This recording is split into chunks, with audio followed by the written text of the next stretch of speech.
Hello students, स्वागत है आप सभी का हमारे YouTube channel apex English classes में।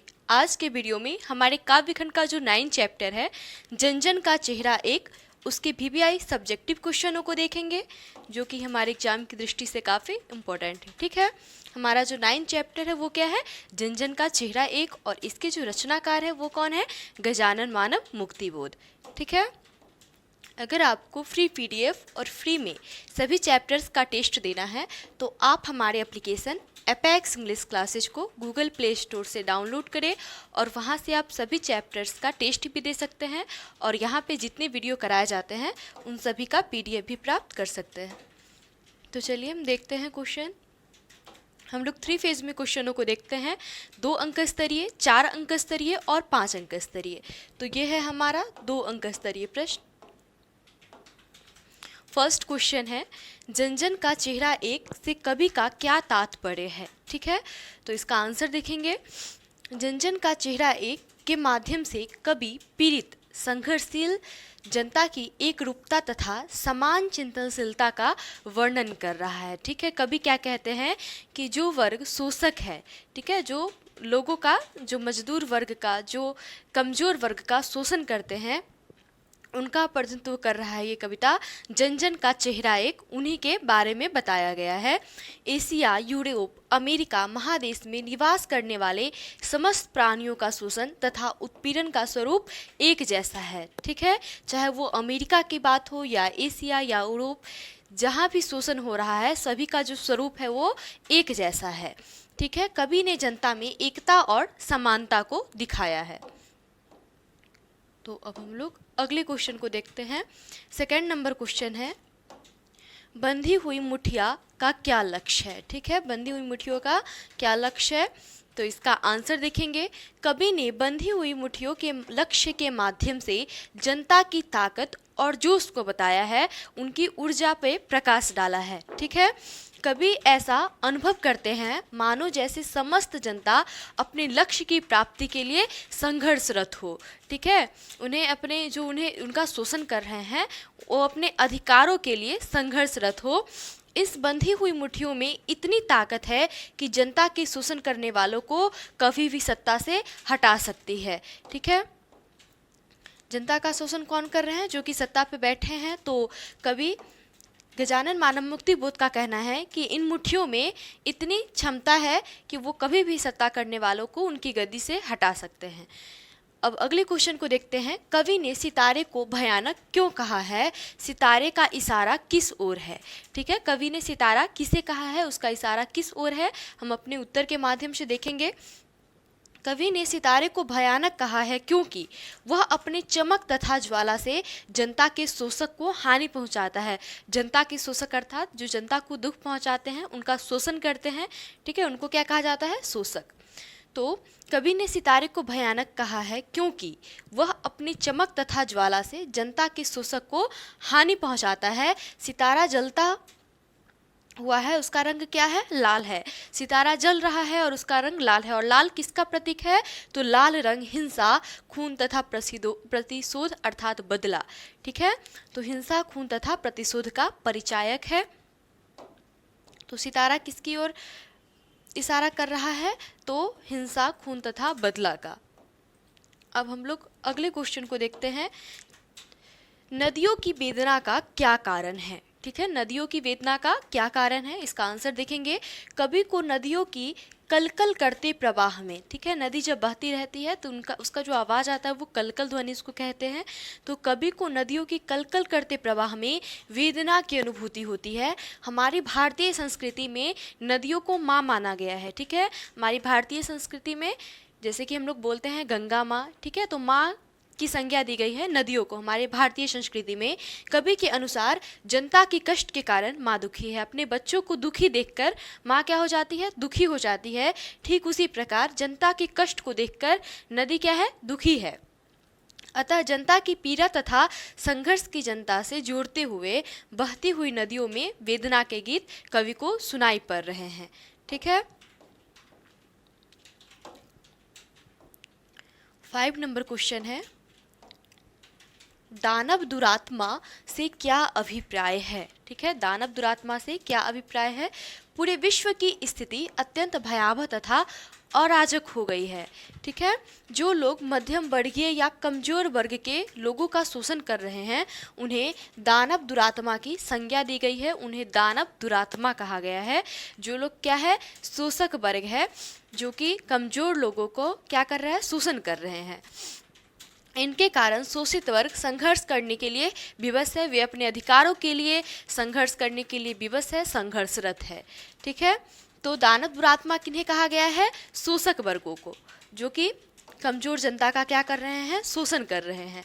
6 नंबर क्वेश्चन है, ज्वाला कहाँ से उठती है, कभी इसे अतिक्रुद्ध क्यों कहा है। ठीक है, ज्वाला कहाँ से उठती है और कवि ने इसे अतिक्रुद्ध क्यों कहा है। तो इसका आंसर देखेंगे, ज्वाला शोषित और पीड़ित व्यक्तियों के हृदय से उठती है। शोषित अर्थात जिसका शोषण हो रहा हो। ठीक है, ज्वाला शोषित और पीड़ित व्यक्तियों के हृदय से उठती है। कवि ने इसे अधिकृत कहा है क्योंकि शोषित वर्ग शोषक वर्ग के शोषण से विवश हो गए हैं, अपने अधिकारों के लिए वो संघर्षरत हैं। अब ये अपना अधिकार पाने के लिए तत्पर हो गए हैं, इन्हें किसी भी स्थिति में अपना अधिकार प्राप्त करना है। ठीक है, इसलिए वे अतिक्रुद्ध हो गए हैं, तत्पर हो गए हैं अपना अधिकार प्राप्त करने के लिए। तो आप लोग को ये क्लियर हो गया होगा। अब 7 नंबर क्वेश्चन देखते हैं, समूची दुनिया में जन जन का युद्ध क्यों चल रहा है। समूची अर्थात पूरी। ठीक है, सारी दुनिया में जन जन का युद्ध क्यों चल रहा है। जन अर्थात लोग, लोगों का युद्ध क्यों चल रहा है। तो देखते हैं इसका आंसर, समूची दुनिया में जन जन का युद्ध चल रहा है क्योंकि शोषक वर्ग सभी जगह है। ठीक है, शोषक वर्ग सभी जगह है, जो कि पूंजीवादी वर्ग है वो कमजोर वर्ग का क्या कर रहे हैं, शोषण कर रहे हैं। पूरे विश्व में इन्होंने शोषण किया हुआ है, सारी दुनिया इनकी समस्या झेल रही है। अपना अधिकार पाने के लिए लोग युद्ध के लिए तत्पर है, इसलिए जन जन का युद्ध पूरी दुनिया में चल रहा है, चाहे वह अमेरिका हो, चाहे यूरोप, चाहे एशिया। ठीक है, दुनिया का कोई भी कोना हो वहाँ पे जन जन का युद्ध चल रहा है। गजानन मानव मुक्ति बोध ने इसमें इस कविता के माध्यम से इसे बताया है। 8 नंबर क्वेश्चन है, प्यार का इशारा और क्रोध का दुधारा से क्या तात्पर्य है। इसका आंसर देखेंगे, प्यार का इशारा और क्रोध का दुधारा से तात्पर्य शोषित वर्ग से है। ठीक है, जो अपने अधिकार के लिए संघर्षरत है, उनका शोषण हो रहा है शोषक वर्ग द्वारा, तो वो अपने अधिकारों के लिए क्या है, संघर्ष कर रहे हैं। प्यार का इशारा इसलिए कहा गया है क्योंकि इन्हें प्यार तथा अपनेपन की ज़रूरत है, शोषण की नहीं। और क्रोध का दुधारा इसलिए कहा गया है क्योंकि अब ये अपने अधिकार के लिए किसी से डरने वाले नहीं हैं। ठीक है, ये भी क्रोधित है, ये भी तत्पर है अपने अधिकार पाने के लिए। ये सब 2 अंक स्तरीय प्रश्न है। 9 नंबर क्वेश्चन है, पृथ्वी के प्रसार को किन लोगों ने अपनी सेनाओं से गिरफ्तार कर रखा है।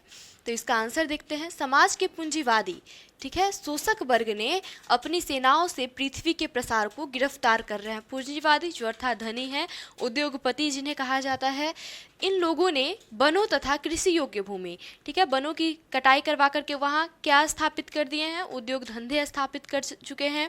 कृषि योग्य भूमि को उद्योग स्थापित कर पृथ्वी के प्रसार को क्या कर लिया है, कैद कर लिया है, गिरफ्तार कर लिया है। तो ये था हमारा 2 अंक स्तरीय प्रश्न। अब हम 4 अंक स्तरीय प्रश्न को देखेंगे।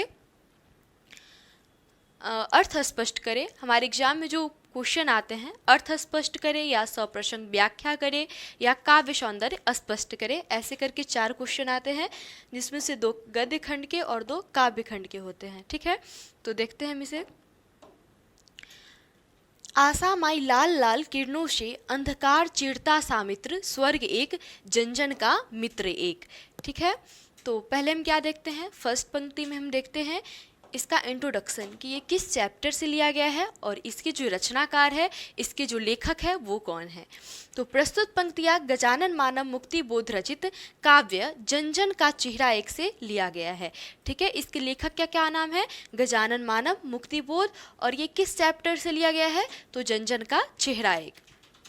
अब हम देखेंगे इस पंक्ति के माध्यम से, ठीक है, ये जो पंक्ति है, इस पंक्ति के माध्यम से लेखक गजानन मानव मुक्ति बोध क्या बताना चाहते हैं। कवि इस पंक्ति के माध्यम से यह बताना चाहते हैं कि सूर्य की लाल किरणें अंधकारों का नाश करते हुए मित्र के स्वर्ग के समान है। विश्व के तमाम देशों में संघर्षरत जनता जो है, जिनका क्या हो रहा है, शोषण हो रहा है, जो अपने अधिकारों की प्राप्ति, न्याय, शांति और बंधुत्व के लिए प्रयत्नशील है, उसे आशा की मनोहारी किरणें स्वर्ग के आनंद के समान लग रही है। उन्हें आशा है कि उन्हें भी अपना अधिकार जरूर प्राप्त होगा। ठीक है, तो हम लोग अगले क्वेश्चन को देखते हैं। ये भी है, अर्थ स्पष्ट करें। 4 अंक स्तरीय प्रश्न है ये भी। एशिया के, यूरोप के, अमेरिका के भौगोलिक ऐतिहासिक बंधनों के बावजूद सभी ओर हिंदुस्तान, सभी ओर हिंदुस्तान। ठीक है, तो इसका आंसर देखते हैं। प्रस्तुत पंक्तियाँ गजानन मानव मुक्ति बोध रचित काव्य जन-जन का चेहरा एक से लिया गया है। ठीक है, इसके जो लेखक है वो कौन है, गजानन मानव मुक्ति बोध, और ये किस चैप्टर से लिया गया है, तो जन-जन का चेहरा एक। अब देखेंगे इस पंक्ति के माध्यम से लेखक क्या बताना चाहते हैं, क्या संदेश देना चाहते हैं। तो इस पंक्ति के माध्यम से कवि कहते हैं एशिया, यूरोप, अमेरिका आदि विभिन्न महादेशों में ऐतिहासिक और भौगोलिक बंधन है, अर्थात वासस्थान क्या है, अलग अलग है, भौगोलिक सीमा अलग है, अर्थात भिन्न विभिन्न स्थानों पर अवस्थित है, लेकिन फिर भी उनमें हिंदुस्तान की गौरवशाली और बहुरंगी परंपरा की धुन है। सभी ओर हिंदुस्तान, सभी ओर हिंदुस्तान, अर्थात सभी जगह हिंदुस्तान की सराहना है। ठीक है, गजानन मानव मुक्ति बोध ने इसे उजागर किया है अपने काव्य के माध्यम से। तो यह है हमारा 5 अंक स्तरीय प्रश्न। अब हम लोग 5 अंक स्तरीय प्रश्न को देखेंगे। प्रीवियस ईयर क्वेश्चन में ये भी आ भी चुका है कि जन-जन का चेहरा एक शीर्षक कविता का सारांश लिखे। ठीक है, या कविता की पंक्ति पंक्ति का अर्थ स्पष्ट करते हुए भावार्थ लिखे। आपसे ये क्वेश्चन भी पूछ सकता है, तो इसका जो उत्तर होगा वो सेम होगा। देखते हैं इसका आंसर। फर्स्ट में हम क्या करते हैं, इंट्रोडक्शन देते हैं सारांश लिखने से भी पहले, कि ये जो चैप्टर है इसके जो लेखक है वो कौन है, और इस पूरे चैप्टर का जो केंद्रीय भाव है वो क्या है। ठीक है, तो इसका आंसर देखेंगे। जन-जन का चेहरा एक गजानन मानव मुक्ति बोध के द्वारा लिखा गया है। इस काव्य के माध्यम से कवि ने विश्व की विभिन्न जातियों एवं संस्कृतियों के बीच एक रूपता को बताया है। चाहे वो अमेरिका हो या एशिया या यूरोप, वहाँ पे क्या है, समानता पाई जाती है। सभी लोग अपने अधिकारों के लिए क्या है, प्रयत्नशील है, तो उनमें जो भाव है वो एक समान है। वही समानता और एकरूपता को लेखक ने अपने काव्य के माध्यम से प्रदर्शित किया है। तो देखते हैं, कवि कहते हैं प्रत्येक देश, महादेश, नगर के लोगों में समानता पाई जाती है। कवि ने इस काव्य के माध्यम से शोषित वर्ग के दशाओं का वर्णन किया है। शोषित अर्थात जिनका शोषण होता है, ठीक है, और शोषक अर्थात जो शोषण करते हैं। शोषित वर्ग अपने अधिकारों के लिए संघर्षरत है, जो कि न्याय, शांति, बंधुत्व पाना चाहते हैं। ठीक है, वो भी अपना अधिकार पाना चाह रहे हैं। सभी जन एक ही पृथ्वी पर खड़ी है, उसकी सोच भी एक ही है, उसकी पीड़ाएं भी समान हैं, चाहे वह किसी भी भौगोलिक क्षेत्र का हो, किसी भी ऐतिहासिक क्षेत्र का हो, लेकिन उनकी जो पीड़ाएं हैं, ठीक है, उनकी जो सोच है वो क्या है, एक ही है। कवि को नदियों की वेदना भी सुनाई दे रही है। भारतीय संस्कृति में नदी को माँ माना गया है। अगर जनता दुखी हो, अगर जनता का शोषण हो रहा हो, तो माँ कैसे खुश रह सकती है। ये गजानन मानव मुक्ति बोध ने अपने काव्य के माध्यम से कहा है कि नदियों की भी वेदना सुनाई पड़ रही है। कवि को नदियों की भी वेदना सुनाई पड़ रही है। कवि कहते हैं सूर्य की लाल किरणें अंधकारों का नाश करते हुए मित्र के स्वर्ग के समान है, अर्थात लोगों में क्या है, एक आशा है कि उन्हें अपना अधिकार जरूर प्राप्त हो जाएगा और वो स्वर्ग के समान है।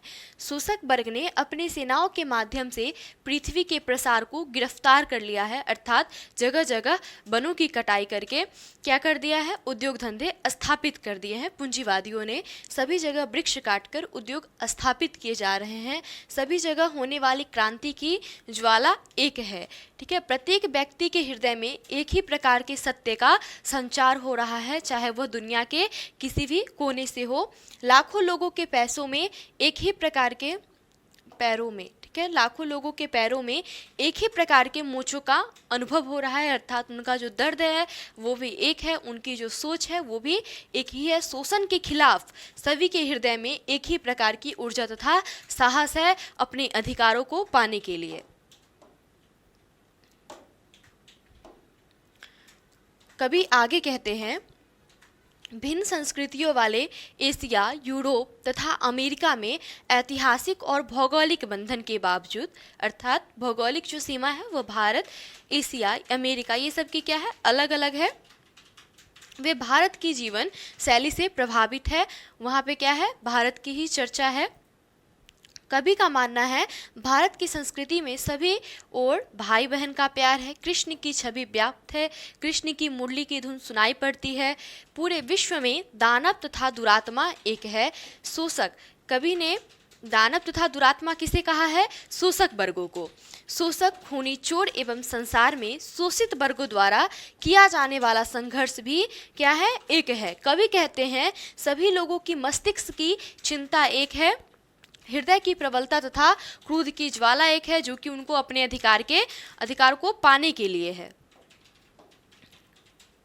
कवि का कहना है कि संसार में शोषक वर्ग सभी जगह है जो कि जनता का शोषण कर रहे हैं, और उनमें जिनका शोषण हो रहा है उनमें जो अपने अधिकारों के प्रति जो संघर्ष है वो सभी जगह एक समान है। अंत में कवि कहते हैं आम आदमी के शोषण के खिलाफ जो संघर्ष है उसका मूल स्वर एक ही होता है जो कि सभी जगह व्याप्त है। ठीक है, तो ये था हमारा जन जन का चेहरा एक, जो कि गजानन मानव मुक्तिबोध के द्वारा लिखा गया है। उसके VBI सब्जेक्टिव प्रश्न।